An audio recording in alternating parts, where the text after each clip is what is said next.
स्वागत है आप सभी का मिश्रा एजुकेशन में। तो आज फिर हम साइंस की चर्चा करेंगे, क्योंकि पिछले कड़ी में साइंस में हमने जाना था कि विज्ञान क्या होता है, इसके कितने भाग हैं और प्रत्येक भाग के कितने कितने भाग हैं। तो हमने बताया था कि विज्ञान के दो भाग होते हैं, एक भौतिक विज्ञान और दूसरा जीव विज्ञान। तो अभी हम इसका पहला भाग भौतिक विज्ञान में जानते हैं, क्योंकि भौतिक विज्ञान के जो दो भाग थे हमने बताया था, पहला भाग था भौतिकी और दूसरा था रसायन, यानी कि फिजिक्स और केमिस्ट्री, ये दोनों। तो इसमें जानते हैं कि ये भौतिकी यानी फिजिक्स ये क्या है, ये किस तरह का विज्ञान है। तो जैसे कि आप देख रहे हैं इसमें लिखा हुआ है कि यह वो विज्ञान है जिसके अंतर्गत प्राकृतिक जगत तथा इसकी आंतरिक क्रियाओं का अध्ययन किया जाता है। कहने का मतलब ये ऐसा विज्ञान है जिसमें प्राकृतिक जगत यानी कि इसमें हमारे आसपास जो भी चीज़, चाहे प्राकृतिक जगत से संबंधित, और इसकी भी आंतरिक आंतरिक क्रियाएं जो होती है। आंतरिक क्रिया कहने का मतलब एक दूसरे से किस प्रकार संबंध है, कैसी क्रियाएं होती है एक दूसरे के बीच, वो सभी चीज़ें हम इसमें पढ़ते हैं। जैसे कह सकते हैं प्राकृतिक जगत में लगभग सब कुछ आ जाता है, जैसे ग्रह हो गए, नक्षत्र हो गए, तारे हो गए, यानी और जो हमारे आसपास कई सारी चीज़ें होती है जो प्राकृतिक, जो उनके बीच जो भी क्रियाएं होती है उन सब के बारे में जानते हैं। यह हम दूसरे शब्दों में कह सकते हैं कि भौतिकी वह विज्ञान है जिसमें निर्जीव जगत, ताप, ध्वनि, विद्युत, ग्रह, अंतरिक्ष इत्यादि का अध्ययन किया जाता है।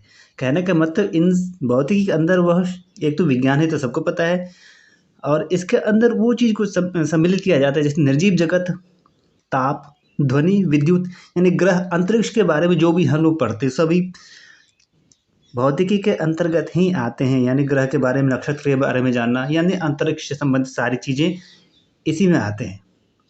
और ध्वनि हो गया, विद्युत, ये सारी चीज़ें और इससे संबंधित सारी चीज़ें जो होती है सब भौतिकी के अंदर ही आता है। क्योंकि बहुत सारी चीज़ आपने देखे, बहुत सारे उपकरण खोज दिए जाते हैं, बहुत सारे नए नए आविष्कार जो होते हैं, कुछ नई चीज़ जैसे मोबाइल का था, कंप्यूटर, बहुत सारी चीज़ें आविष्कार हुई, यानी कि मोबाइल, कंप्यूटर, बहुत सारी चीज़ों की। और इन सब में कहीं ना कहीं ये सब चीज़, ध्वनि हो गया, विद्युत, ये सब चीज़ संबंधित है ही है। तो इन सब चीज़ों का अध्ययन जो हम करते हैं, चाहे कोई यंत्र बनते हैं उसके जो आविष्कार करते हैं, वो सारी चीज़ें इसमें ही आते हैं, फिजिक्स के अंदर, यानी भौतिकी के अंदर ही वो सारी चीज़ें आती हैं। यही है भौतिक विज्ञान का एक भाग जिसको हम लोग फिजिक्स यानी भौतिकी कहते हैं।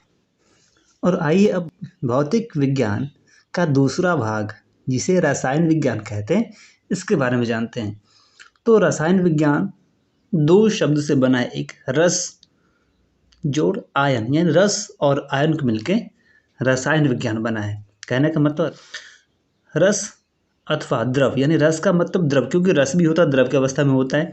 तो रस अथवा द्रव का अध्ययन, यानी कि इसकी रस और द्रव का जो अध्ययन करते हैं वही रसायन है। तो अब वो कैसे, तो देखते हैं। और दूसरे शब्द में इसको स्पष्ट समझिए कि यह वो विज्ञान है जिसमें पदार्थों के संघटन, इसकी संरचना, गुण तथा रासायनिक क्रिया के दौरान वो परिवर्तन का अध्ययन होता है।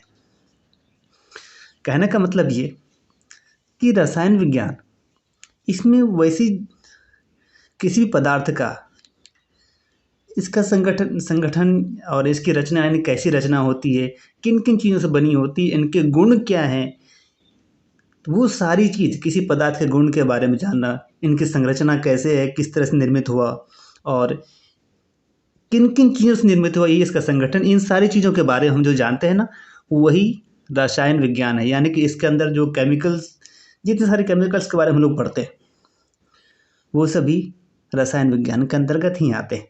जितनी तरह के केमिकल्स आप जानते हैं वो, क्योंकि जितनी भी पदार्थ हैं उसकी संरचना जो होती है, क्योंकि देखिए दोनों में, क्योंकि है तो दोनों ही, क्योंकि फिजिक्स और केमिस्ट्री दोनों ही भौतिक विज्ञान का हिस्सा है, लेकिन दोनों ही निर्जीव चीज़ों के बारे में अध्ययन करता है, ठीक है। लेकिन इसके बावजूद फ़र्क ये होता है, यानी अंतर ये है इसमें कि इसमें फिजिक्स में हम उसकी संरचना के बारे में ज़्यादा अध्ययन नहीं करते, वो किन चीज़ों से मिलती है, इनके किन किन चीज़ों से बना होता है वो हम नहीं जानते, हम उसके गुण को सिर्फ निकाल टटोलते हैं।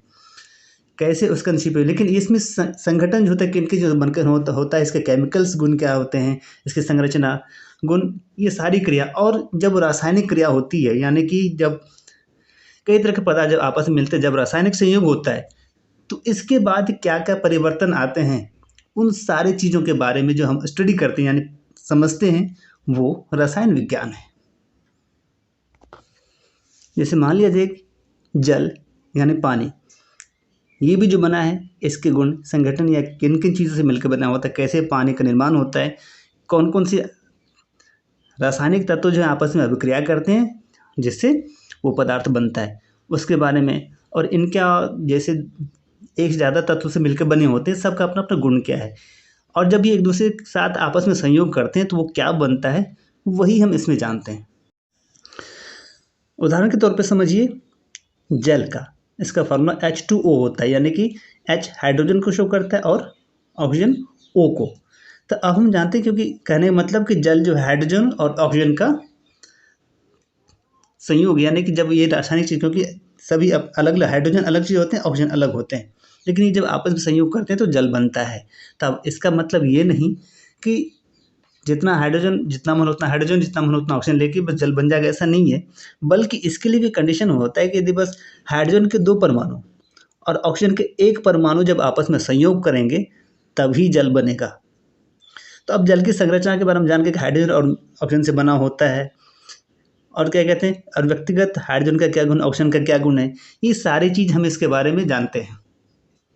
और जब देखते हैं कि अब कहते हैं जब ये आपस में जब अभिक्रिया करते हैं यानी क्रिया करते हैं तो क्या परिवर्तन होता है, तो आप देख सकते हैं कि हाइड्रोजन और ऑक्सीजन मिलते हैं, जल बन जाता है। तो ये परिवर्तन हुआ ना, क्योंकि हाइड्रोजन ऐसे एक गैस है, ऑक्सीजन भी एक तरह की गैस है, लेकिन जब दोनों मिलता है तो ये द्रव के रूप में बन जाता है, यानी जल बन जाता है। अर्थात जब इन दोनों संयोग से जल बना, यानी कि ये परिवर्तन हुआ, तो इसी परिवर्तन का हम लोग अध्ययन करते हैं किसमें, रसायन विज्ञान में, यानी केमिस्ट्री में। तो आज की वीडियो में इतना ही। यदि आप ये वीडियो हमारे फेसबुक पेज एमएस एजुकेशन पे देख रहे हैं तो इसे फॉलो करें, लाइक करें और शेयर करें। और यदि आप ये वीडियो हमारे यूट्यूब चैनल एमएस एजुकेशन पर देख रहे हैं तो इसे सब्सक्राइब करें और शेयर करें, ताकि आपके माध्यम से हम अपनी बात और तक पहुंचा सकें। तब तक के लिए धन्यवाद। जय हिंद।